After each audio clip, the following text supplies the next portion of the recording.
अरे ये तो शिवलिंग लग रहा है, पर लगता है यहाँ सेवा करने वाला कोई नहीं है। अरे ये तो भोलेनाथ का रूप है, मैं इनकी सेवा करूंगी। भोलेनाथ बहुत जल्दी प्रसन्न हो जाते हैं। कल से रोज सुबह काम पर जाने से पहले इनकी पूजा करूंगी। अगर भोलेनाथ प्रसन्न हो गए तो मेरा भी जीवन बदल जाएगा। ये सोचकर गीता उठी, शिवलिंग के पास पहुंची, उसके आगे मत्था टेका और अपने घर चली गई। अगली सुबह नहा धोकर गीता घर से निकली और जैसा कि उसने सोचा था, शिवलिंग के पास गई, उस पर जल चढ़ाया, फूल चढ़ाया, प्रार्थना की, मत्था टेका और काम पर चल दी। गांव शकरपुर की रहने वाली गीता एक अनाथ लड़की थी, गरीब थी, इसलिए मेहनत मजदूरी के सिवा कोई रास्ता नहीं था। इस बार उसे एक खेत में फसल कटाई का काम मिला था, जिसे वो दूसरी मजदूरनों के साथ कर रही थी। काम करते करते उसकी बात अपनी सहेली मीना से हुई। गीता, कुछ सोचा है तूने? ये काम तो कल खत्म हो जाएगा, उसके बाद क्या होगा?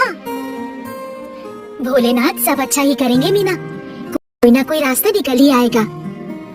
मैंने सुना है कि यहाँ के जमींदार साहब अपनी हवेली का काम करवा रहे हैं, उन्हें भी मजदूरों की जरूरत है। मैं तो परसों वहाँ जाकर बात करूंगी, तू भी आ जाना। ठीक है, तू जा रही है तो मैं भी चली जाऊंगी। ये कहकर गीता और मीना अपने अपने काम में लग गईं। 2 दिन बाद सुबह सुबह काम की तलाश में निकलने से पहले रोज की तरह गीता ने शिवलिंग पर जल चढ़ाया, पूजा की और प्रार्थना की। भोलेनाथ, आज मैं एक नए काम के लिए जमींदार के यहाँ जा रही हूँ, मेरी मदद करना, अपना आशीर्वाद देना कि मेरा काम हो जाए। भोलेनाथ का आशीर्वाद लेकर गीता जमींदार के यहाँ पहुँच गई। जमींदार ने गीता को काम समझाया। देखो भाई, हमारा बड़ा घर बन रहा है, यहाँ कुछ मजदूरों की जरूरत है, घर बनाने के काम में भी और कटी हुई फसल को संभालने के काम के लिए भी। तुम्हें 2 वक्त के खाने के साथ रोज के 100 रुपए मिलेंगे, पर हाँ, काम ईमानदारी से करना होगा। जी सरकार, मैं पूरी ईमानदारी और पूरी मेहनत से काम करूंगी। जमींदार ने गीता को काम पर रख लिया। गीता अपनी सहेली मीना और दूसरे मजदूरों के साथ मिलकर काम करने लगी। कभी ईंटें उठाना, कभी गाढ़ा मिट्टी मिलाना, कभी गोदाम में जाकर फसलों को ठीक से रखना। कई दिनों तक ऐसे ही काम चलता रहा। गीता खुश थी कि खाने को तो मिल ही रहा है, जब काम खत्म होगा तो इकट्ठे पैसे मिल जाएंगे और वो उसके काम आएंगे। वो भोलेनाथ से भी अपनी खुशी को बताती है। भोलेनाथ, आपकी कृपा से अच्छा काम मिल गया है, मेरे अच्छे पैसे बन जाएंगे।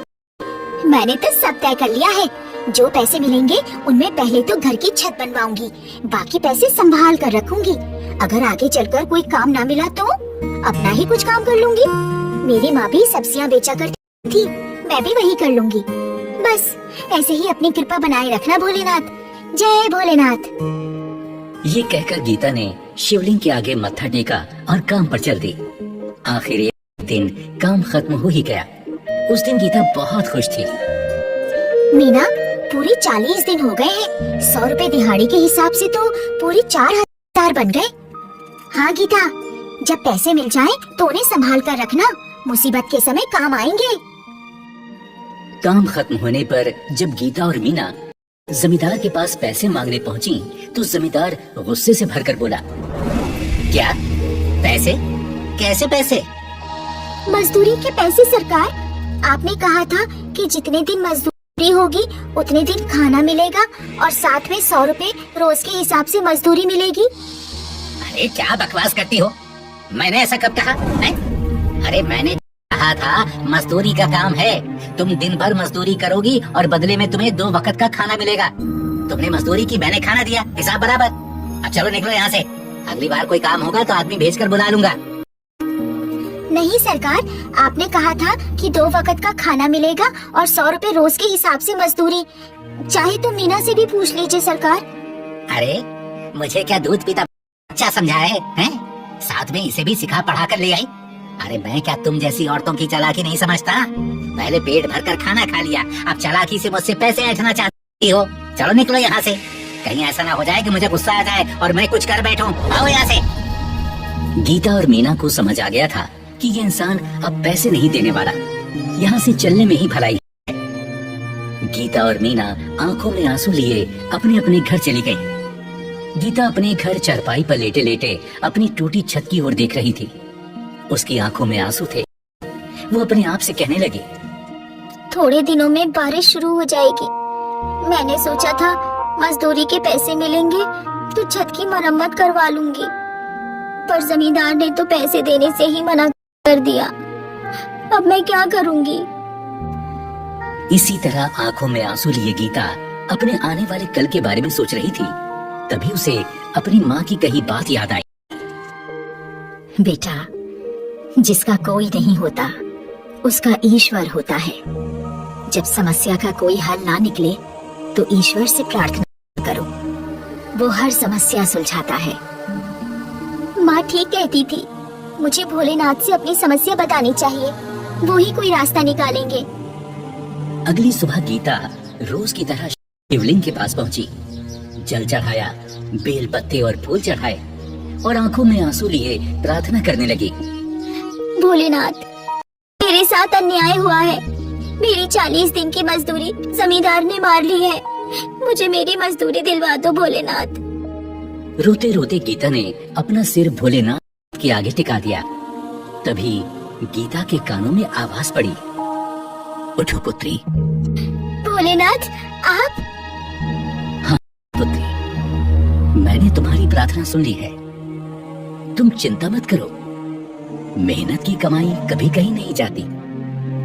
तुम्हारी 40 दिन की भक्ति भी पूरी हुई है और 40 दिन की मजदूरी भी।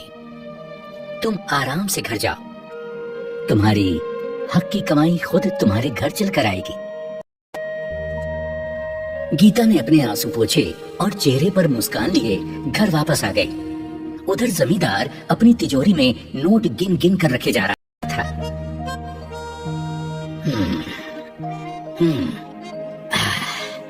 ये एक और गड्डी हो गई। अच्छा हुआ कि सारी फसल अच्छे दामों पर बाजार में बिक गई। गोदाम में पड़ी रहती तो देखभाल पर भी खर्चा होता और कुछ खराब भी हो जाती। किस्मत साथ दे तो ऐसे ही धन बरसता है। बढ़िया, ये गई अंदर।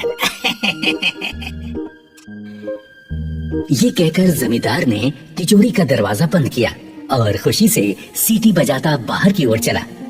तभी उसकी बेटी सुवेला अंदर आई। पिताजी, पिताजी, पिताजी, मुझे कुछ पैसे चाहिए। बहुत दिन हो गए मैंने अपने लिए कुछ नए कपड़े नहीं खरीदे और मुझे कान के बुंदे भी लेने हैं। मुझे कुछ पैसे दीजिए ना। क्यों नहीं, क्यों नहीं। अपनी बेटी के लिए पैसों की क्या कमी है, अभी देता हूँ, रुक जाओ।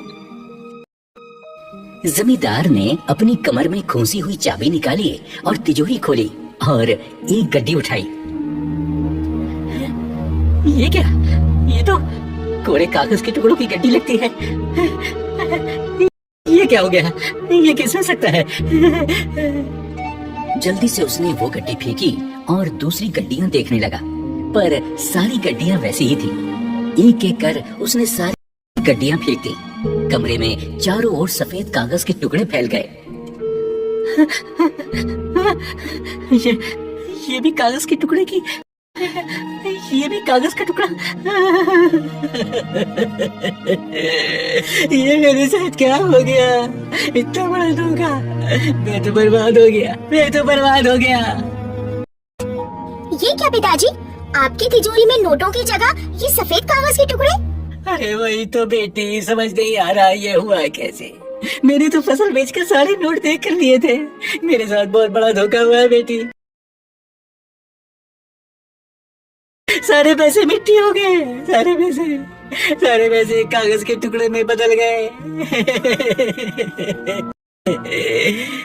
अरे घबराइए मत पिताजी, आपकी दूसरी तिजोरी में गहने तो पड़े हैं ना, उनके सारे काम चल जाएगा। तुम सही कहती हो, बस उस तिजोरी में सब कुछ ठीक हो। देखता हूँ। ये कहकर जमींदार ने अपनी दूसरी तिजोरी खोली जिसमें गहनों की जगह सांप लहरा रहे थे। जमींदार की बेटी ये देखकर चीख मारकर बाहर की ओर दौड़ी। सांप, सांप! जमींदार ने अपने डर पर काबू पाते हुए झट से तिजोरी का दरवाजा बंद किया और वो बुरी तरह से रोने लगा।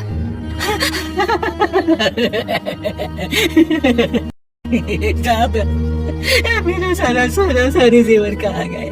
ये सांप कैसे बच गए? ये क्या हो गया? मैं तो कहीं का ना रहा। ये क्या हो गया?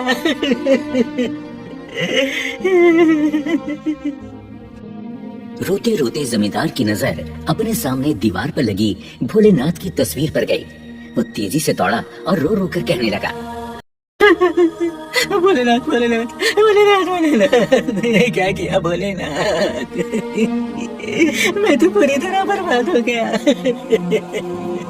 अपने भक्त के साथ ऐसा करना आपको शोभा देता है क्या?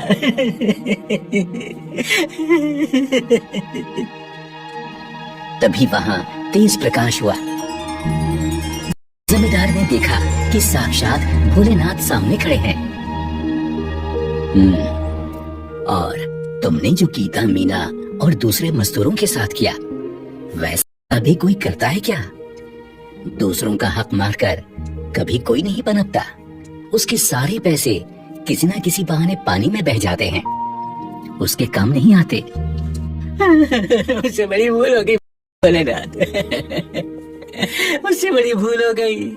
आप मुझे आदेश दें, आप जैसा कहेंगे मैं वैसे ही करूंगा भोलेनाथ।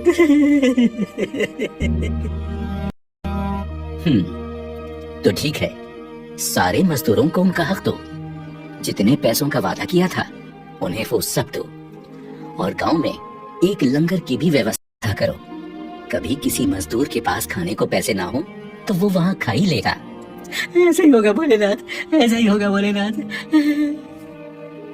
तो जाओ, देखो तुम्हारा धन पहले जैसा हो गया है। ये सुनते ही जमींदार ने कागज के टुकड़े की ओर देखा जो फिर से नोट बन चुके थे। उसने जल्दी से सबको तिजोरी में रखा। दूसरी तिजोरी खोल कर देखा तो उसमें पहले की तरह जेवर भरे हुए थे। जमींदार ने गीता और दूसरे मजदूरों को बुलाकर उनकी मजदूरी दी और गांव में एक लंगर का भी इंतजाम किया। गीता ने अपनी छत मरम्मत करवा ली थी और अपनी सब्जी की रेहड़ी लेकर बेचने जाने से पहले वो शिवलिंग की पूजा अवश्य करती, जल चढ़ाती और एक सब्जी भी अर्पित करती। हे भोलेनाथ, मेरी अच्छी कमाई करवाना और आशीर्वाद देना कि मेरी कमाई में बरकत भी हो। और फिर सब्जी बेचने चल देती। सब्जी ले लो, सब्जी